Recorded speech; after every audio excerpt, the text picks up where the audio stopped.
You don't know the heart. The heart I have beating in my chest. Hey, welcome back to ScreenCrush. I'm Ryan Airy, and this is all of the Easter eggs, references, and little things you might have missed in Season 2, Episode 3 of Loki. And guys, I think this episode revealed everything. Why He Who Remains founded the TVA, why he wanted to die, and this showed us, once and for all, the origin of Kang the Conqueror. Now, I'm going to explain how in just a bit. And first, I want to thank each and every one of you for watching us and supporting our merch store, where we design the shirts ourselves. In honor of Loki, we have merch like Doug is Loki, the Miss Minutes Dolly Clock, the Usual Variants lineup shirt with history's worst offending time travelers, the variant hoodie with our logo, and this new one, the extra creepy Miss Minutes Let Me Be Your Girl pinup shirt. Now, shopping our merch store is the best way for you to support our channel. Thank all of you for watching, and let's break this baby down. Natalie Holt's brilliant score begins this episode with a ragtimey era rendition of the Marvel Studios theme.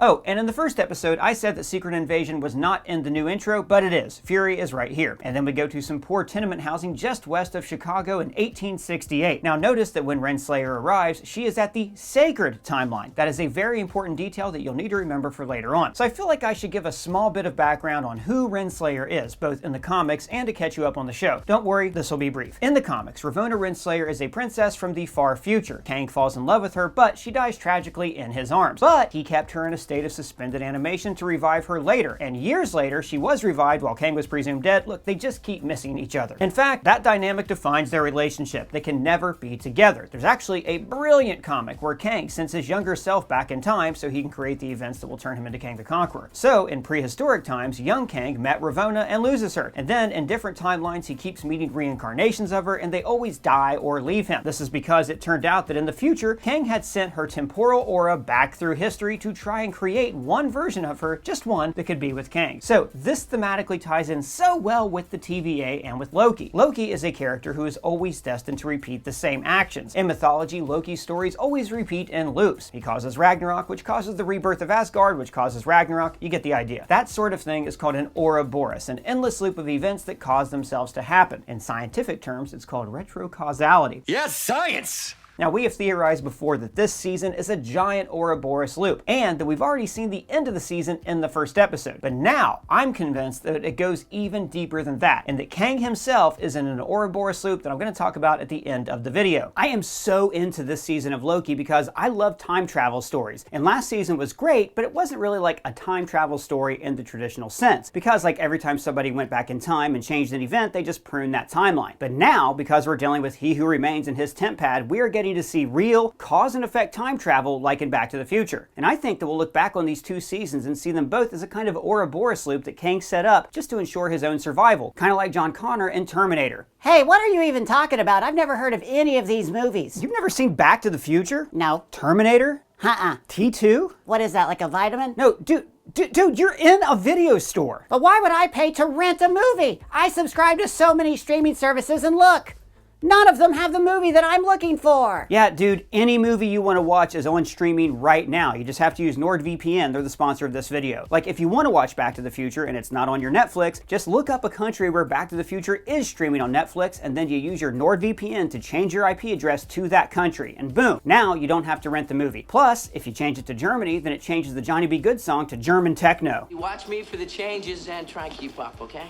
Fahren, fahren, fahren auf der Autobahn. Wow, really? Nah, he just made that up. Yeah, I made it up. Now, I've been using NordVPN for about 3 years now, and it is unbelievable how much time and money this app has saved me. For one, it's an incredible ad blocker. It's the only ad blocker that I use. But also, because of NordVPN, I was able to cancel almost every streaming service that I subscribe to. No more doing a trial period for a new service or renting the movie. You already are paying for the movie, you just don't know it. These are just some of the reasons why I love having NordVPN as a long-term sponsor of our videos. They also offer threat protection, which protects you from malicious sites, downloads, trackers, and intrusive ads. Like, if you click on a suspicious attachment in your email, then threat protection deletes that download before it finishes, protecting your desktop from getting infected. Today, we've got a special deal for our subscribers. If you go to nordvpn.com/ScreenCrush or click the link in the description, you get a huge discount plus 4 bonus months for free. And you can take advantage of NordVPN's 30-day money-back guarantee. So click our link in the description to get protected today. Now, back to the Easter eggs. Now, as opposed to the comics and the show, Ravonna is simply basically a higher up at the TVA who was ambitious and wanted to climb the ladder of power. Now, when the timekeepers were revealed to be robots, it did not shake her religious faith. She had a very pragmatic response. Whoever created this place is in danger. I need to find them.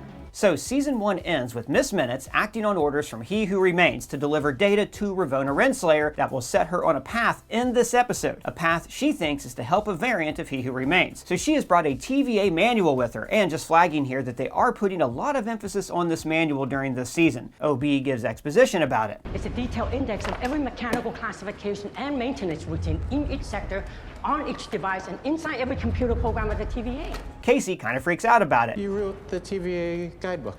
You've read it? Read it? I practically memorized it. And it's even featured in the end credits. And now we see that the manual is the key. It is the Gray Sports Almanac of the MCU. What's that? It was the book, dude. The book in Back to the Future 2 that Marty McFly took into the past that allowed Biff Tannen to create a timeline where the villain won. So the same thing is happening here. This manual, going to the past, sets up a chain of events that will shape the multiverse saga and create Kang the Conqueror, which again, I'm going to talk about why this is the most important moment in the multiverse saga a little later in the video. Yeah, my boy can micro hook. I sure can, man. Thank you. Miss Minutes explains. It was his plan, meant to protect all of time. So, one way to look at this is that all of this could be a safeguard that He Who Remains put in place in case he died. Like sending this manual to this timeline is a way of getting a variant of himself who can fix the loom and save the TVA. To blend in better, Miss Minutes makes herself black and white, even changing the look of her eyes to look like an old-timey Warner Brothers Bosco short. And then we see a young variant of Kang. What's he doing there? Well, it's actually very interesting. He is pouring wax into cylinders to create candles. But what's cool about this is that candles also used to be alarm clocks. You would put a nail into the candle, and when it burned to a certain point, the nail would fall and wake you up. So even at this young age, Victor Timely had already had a propensity toward working with instruments of time. And then we go from young Victor to the control screen that only he can access. And there's a few interesting details here. First, notice that the machine is called a perpetual sequencer. Now, perpetual means going on and on forever without stopping. I mean, the thing is though, nothing is perpetual. Everything eventually falls into decay. This inevitable decline toward chaos is called entropy. And later, when Victor Timely introduces his device, he says that it can reverse the effects of entropy. In other words, it is a perpetual machine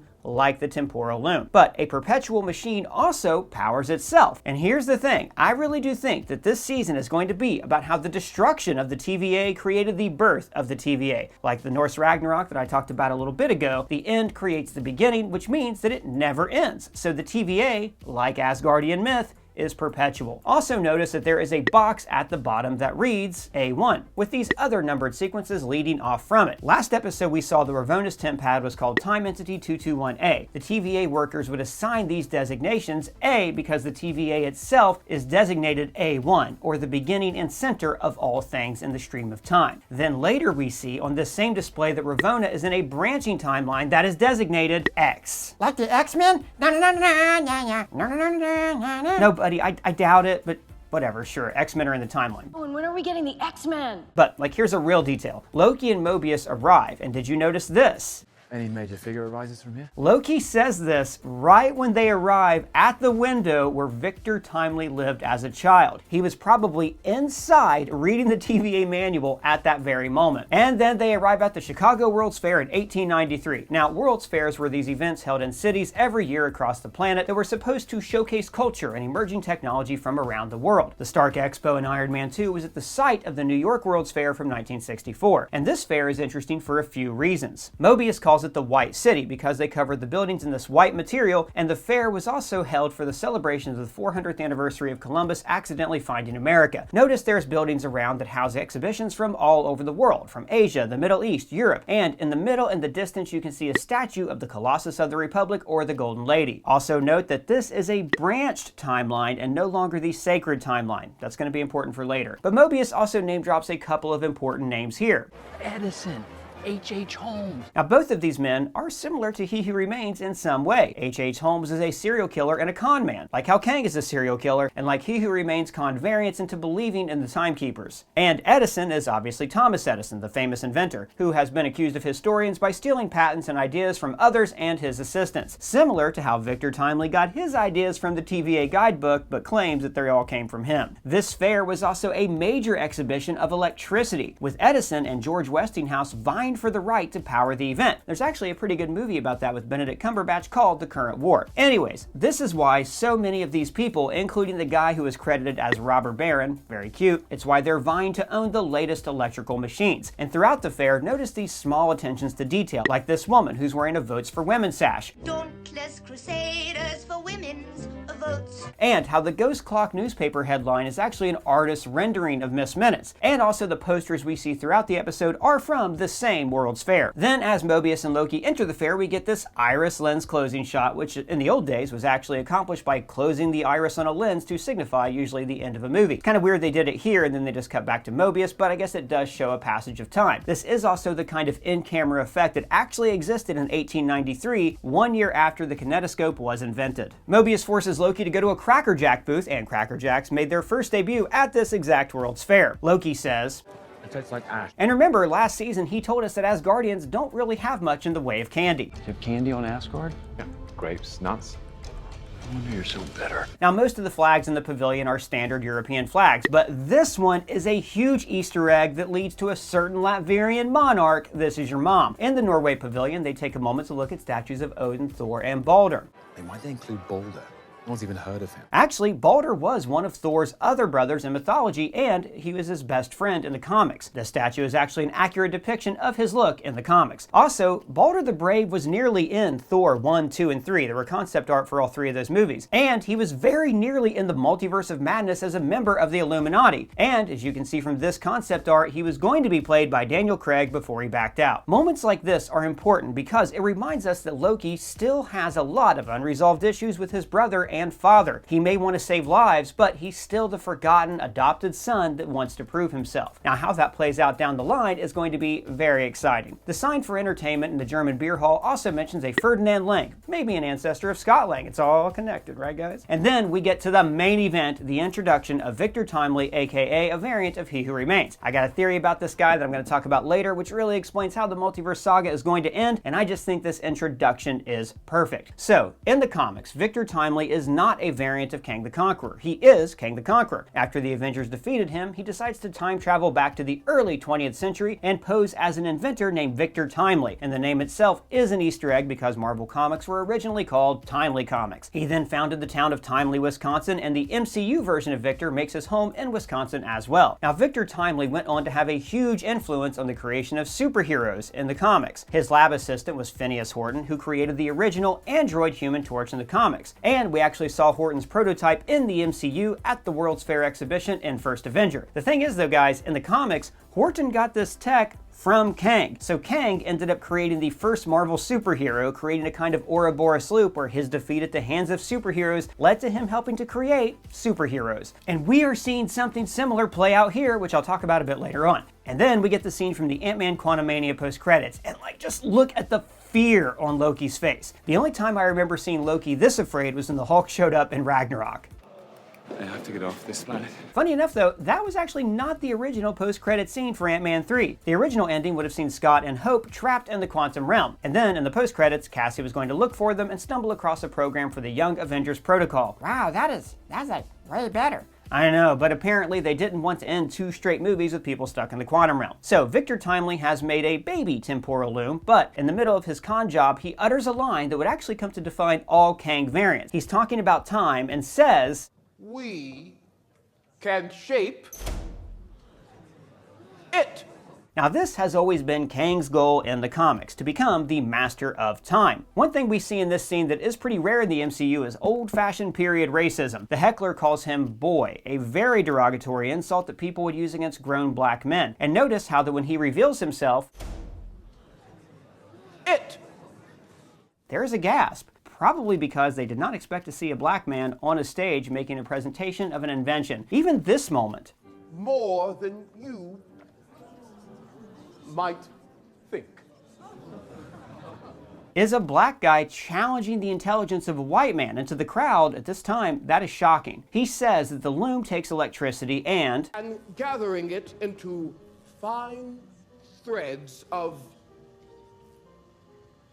power! And this is essentially how He Who Remains created the sacred timeline, by taking a few timelines and weaving them together into one concentrated multiverse like the strands of a rope. He says, Laugh it off as pure science fiction. And in the normal timeline, the term science fiction wasn't coined until the 1920s, although this decade did see the publication of War of the Worlds and The Time Machine, novels that were partially inspired by symposiums of scientific discovery like this one. After the presentation, Ravonna introduces herself and notice that he is immediately taken with her, laying the foundation for their romantic connection that they have in the comics. But Kang can never truly share power, like he tells this guy. I don't do partners. Loki bumps into this guy who is either dressed like Abraham Lincoln for the fair, or this kind of thing is just style at the time. Now, I loved how when Loki makes him disappear, though, he does it in a way that is keeping with the period, using flash pods and smoke bombs like a magician would. Later, outside, we see that he swapped places with an alpine hog that we saw earlier. 'Cause he is a husky man. Exactly. Outside, we find out that Timely was actually running a con, which actually makes Loki like him more. You're a confidence trickster. What's that mean? Well, the term con man is actually short for confidence man, somebody who gains your trust, then takes your money. Wait, what was that? What? That B-roll, what was that, Sting?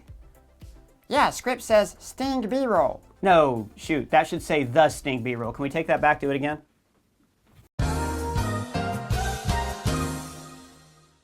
Well, the term con man is actually short for confidence man, someone who gains your trust and then takes your money. Now, this is all great because in the comics, Victor Timely was essentially a con game being run by Kang the Conqueror. He used this identity to hide in the 20th century for years undetected, posing as his son and grandson and putting back doors and superhero cybernetics that he could exploit years in the future. Now, during the ensuing foot chase, Victor hides out in an Egyptian temple, fitting since Kang's first time traveling trip took him to Egypt where he became the pharaoh Rama-Tut. Saw a variant of this guy in the Quantumania post-credit scene. And then they enter a Ferris wheel, another kind of Ouroboros loop, where it constantly moves round and around, always ending up where it started. Remember, when He Who Remains was in the Loki finale, he basically said that they were in a time loop. Kill me and destroy all this, and you don't just have one devil, you have an infinite amount. He even told Sylvie, See you soon. as if he, or variants of him, had seen her before in his past. Sylvie and Loki fight over killing a Kang variant, repeating their confrontation in the finale of Season 1. I also want to point out that this Ferris wheel seems like an homage to the brilliant Carol Reed movie, The Third Man, which also connects a Ferris wheel to the metaphor of a timepiece. In that film, Wells has an iconic monologue where he talks about how human innovation requires war and suffering to push humanity forward. But in Switzerland, they had brotherly love. They had 500 years of democracy and peace, and what did that produce? The cuckoo clock. also in that scene, he draws in the condensation similar to Mobius drawing in dust in episode 1. Now that scene in The Third Man is also about two former allies who are debating the moral philosophy of the post-war world, just like how Loki and Sylvie are having their own moral argument about killing Victor. The thief of all free will. This push and pull between free will and determinism defines Season 1. So everything is written. There's no such thing as free will.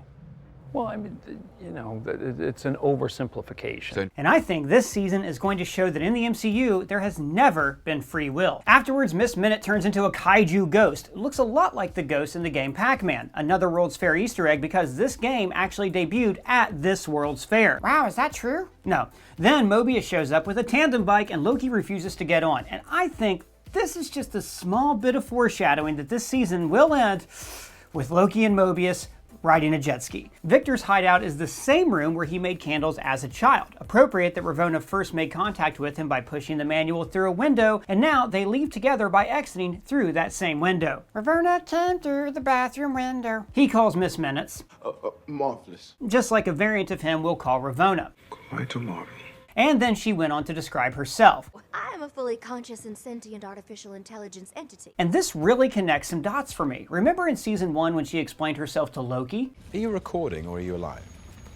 Sort of both. See, now that kind of makes sense. Now look guys, there's a lot of crucial reveals in this scene about Victor and Miss Minutes that all prove the theory that I'm going to talk about later on. So if it seems like sometimes I skip over some Easter eggs, it's not because I missed them, it's because I'm just saving a few things for later. Now when Ravonna talks about Loki, she says, He switches sides.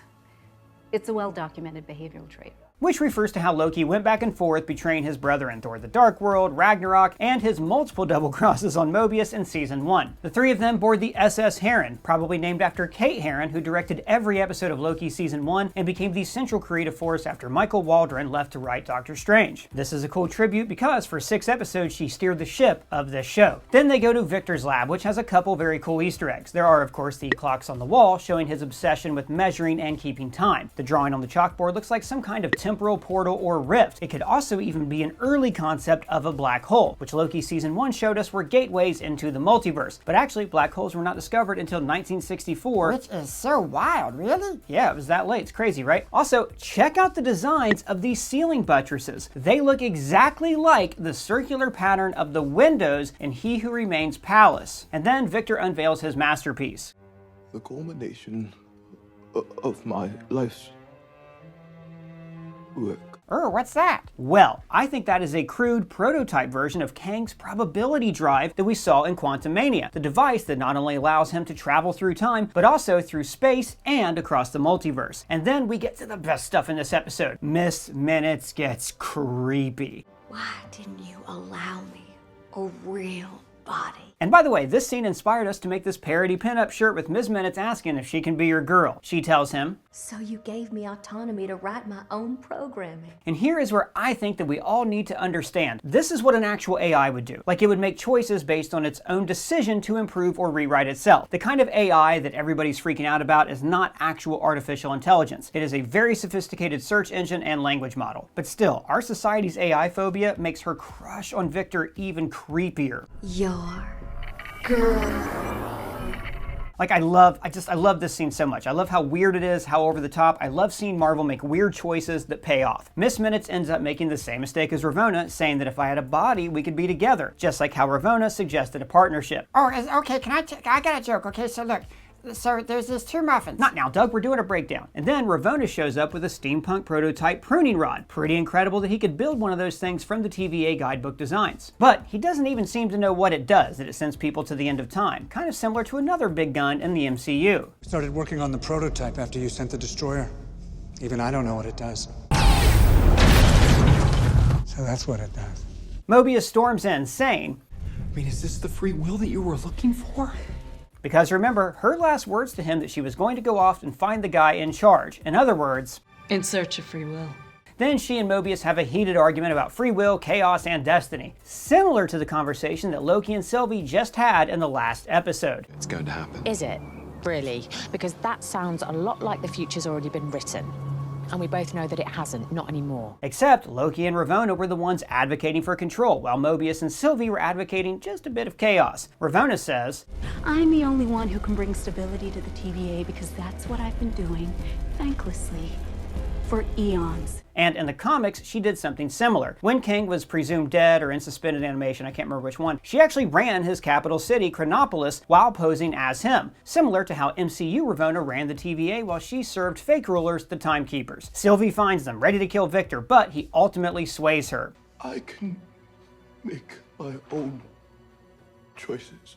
I'm not the man you think I am. When Sylvie looks at him here, I think that what she sees is another variant like herself. Someone who was misjudged for a crime that they didn't even know that they had committed. And then her own words kind of take on a double meaning. Renslayer set him on a path that he wasn't meant for. It's a really nice scene, really good piece of writing. And then Sylvie finally has a chance to get her revenge on Ravonna for arresting her when she was a mere child. But Ravonna has learned a valuable lesson. When you hate someone, you carry that hate with you. Forgiveness is the gift you give yourself. So she opts for a little poetic justice, giving Ravonna a seat at the end of time next to the rotting corpse of He Who Remains. She brings back Miss Minutes, who teases us with this spicy detail. It was foolish of him to make an enemy out of someone who knows all his secrets. I know a really big one, I can tell you, but it's gonna make you real angry. I want to hear your theories on what that secret is down in the comments, but first, let's get to that big theory of mine. Finally, you've been micro-hooking this thing all the way through the video. Right? So, here's the theory. Victor Timely is not a variant of He Who Remains. He is He Who Remains. We just watched the origin of how Kang the Conqueror was born. Okay, so what's the big deal? The big deal is in this detail. When Ravonna drops off the book, she's on the sacred timeline. But 30 years later, we see that it is now a branched timeline. Her dropping off the book is the Nexus event that creates this new timeline. And I think that every variant of Kang was created starting at this point on this branched timeline. This is wild. In other words, Kang was never supposed to exist. And as long as there was a TVA policing the sacred timeline, he could never exist. The Minutemen would have shown up after Ravonna dropped off the book to prune the entire timeline. So He Who Remains had to die to create all this chaos and branching timelines. We're all gonna die! So then the TVA would allow this timeline to branch. This branch created him and all the other Kang variants that branch off of him. No. He Who Remains said there was a scientist in the future. He lied. This guy is an absolute con artist who fooled like thousands or millions of variants into believing that animatronics were immortal gods. And this is exactly what Victor Timely does in this episode. Look, let me explain all of the clues that I glossed over throughout the video. First, let's look at all the ways that Victor Timely is exactly like He Who Remains in Kang the Conqueror. Because, by the way, I totally think that the Kang from Quantumania is like the in-between person here. Victor becomes Kang, and then Kang becomes like He Who Remains. And that is why Kang the Conqueror actually shows Janet the sacred timeline in Ant-Man and the Wasp Quantumania. Okay, for instance, there's things like the scene in the Ferris wheel, when Loki holds Victor in place with telekinesis, just like Kang will do years and years later. But this is where he learns that trick from Loki. And during his presentation, he touts that the temporal loom can bring order out of chaos. Exactly what He Who Remains created the temporal loom to do, and exactly what Kang the Conqueror told Janet he was trying to do. I saw their chaos spreading across realities. Like I mentioned before, Victor is a con man, and so is He Who Remains. Miss Minute says, "You're pretty singular yourself. At least you will be." Because eventually, this guy will become the last variant of himself that is still alive. The buttresses in his lab look like the windows in his palace, windows that also mimic the swirling light of a black hole, symbolizing entrances to the multiverse. His lab is also filled with faceless mannequins that bear a striking resemblance to Kang soldiers in Quantumania. Now there's also the chalkboard filled with formulas, just like the one that He Who Remains had in his palace. Now last season we pointed out that his palace was repaired with gold to fill in the cracks. This is a Japanese practice called kintsugi, and it's meant to take something broken and make it more valuable. But here we see the palace falling apart, which makes me believe that this has all happened before. This is not the first time the palace has fallen apart after timelines started to split up. He Who Remains even told Sylvie that this would happen. You plunge your blade in my chest, and an infinite amount of me start another multiversal war, and I just end up right back here anyways. In fact, his interest in Eastern art is kind of prevalent in this episode when we see these Chinese characters in his hideout, also on a pillar of gold. Now there are other dialogue hints throughout the episode. He says, "It's like the story of myself that I always imagined." Because He Who Remains was the one who imagined this story for his past/future self. He also says that the guidebook was delivered to his home by a divine hand, his own hand, because He Who Remains ruled all of time, and only Kang would ever refer to himself as divine.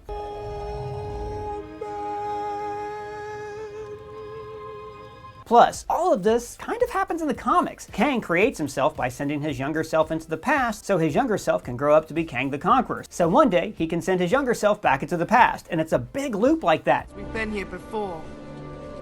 We're going in circles. Kang's existence is an Ouroboros loop, just like the one we're seeing in this show. Also, Sylvie and Loki are fighting for his life at the beginning of his path, just like they fight about killing him at the end of his life. So, when he told her, "See you soon," it's because he remembered meeting her for the first time on a Ferris wheel, which is yet another ever-repeating loop. And even if he does manage to escape by slipping out one side of the maze, what happens? He comes right back in the other side. It's a nightmare world. Think about what this means. He Who Remains had to create a branching timeline to ensure his own future. But creating this branching timeline created the multiversal war and all the other Kang variants. So he had to abruptly stop the timeline from branching, thereby wiping out all of his variants. Now, this also would have destroyed his own timeline. This means that he should not exist. Kang should have been pruned when that happened. To make sure he wasn't pruned, he hid outside of time at the end of the universe, where all the other relics books from pruned universes go. So He Who Remains can actually never leave his palace. If he did, he would probably cease to exist. No wonder this guy seemed to long for death. The only hope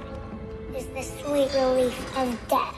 But I also think that this episode foreshadowed how this season is going to end. Potential spoilers are ahead. I think I'm going to be right about a lot of this. Like, I thought it was strange that they chose to show the three of them hiding out in a lifeboat. And then it occurred to me that the palace at the end of time is essentially a lifeboat for He Who Remains. Miss Minutes also points out that when he created her, she was just some AI for him to play chess with, and then he gave her autonomy so she could grow and evolve. I think that Ravonna Renslayer and Kang probably will fall in love, but he won't be able to trust her because she is so power hungry. And I think this season's going to end with Victor, or future Victor, saving the TVA by hard rebooting it. This includes a reboot of Miss Minutes, wiping everybody's memories, and undoing all of the late additions like the statues of the Timekeepers. The TVA will be just as it was when Kang, or the Council of Kangs, ruled over it. This will also necessitate Miss Minutes kind of starting from scratch. So when she talks about, when you first built me, I was a simple AI to play chess with, that was because Victor was slowly teaching her to be intelligent again. So then this whole process will start again, and Victor Timely will become Kang, and he will win the multiversal war in Kang Dynasty and then take control of the TVA, and then set Sylvie on the path that will kill him, create the multiverse, and allow his variant timeline to exist so it can all start again. It never ends. But here's what's really messed up. In Loki's finale, he says, I've gone through every scenario. This is the only way. But it is not the only option. He could just not create himself by not slipping the book through the window, and then the multiverse would be safe. But Kang's ego would never allow him to do that. You. The question is, though, how are the Avengers going to break this cycle in Kang Dynasty or Secret Wars? I think that Loki, the agent of mischief and chaos, is going to do something that has never been done before. Something that breaks the plan. He will break free and warn the Avengers, or let the TVA be destroyed. Something that causes pure, unfettered chaos in the multiverse that will change the cycle of what has come before. I'm about to end this man's whole career. And just a reminder, everybody, go to nordvpn.com/ScreenCrush or click the link in the description to get 4 bonus months for free and a huge discount. Click our link and get your computer protected today. What did you think of the episode? What did you think about Kang's origin? Let me know your thoughts down in the comments below or at me on Twitter. And if it's your first time here, please subscribe, smash that bell for alerts. For ScreenCrush, I'm Ryan Airy.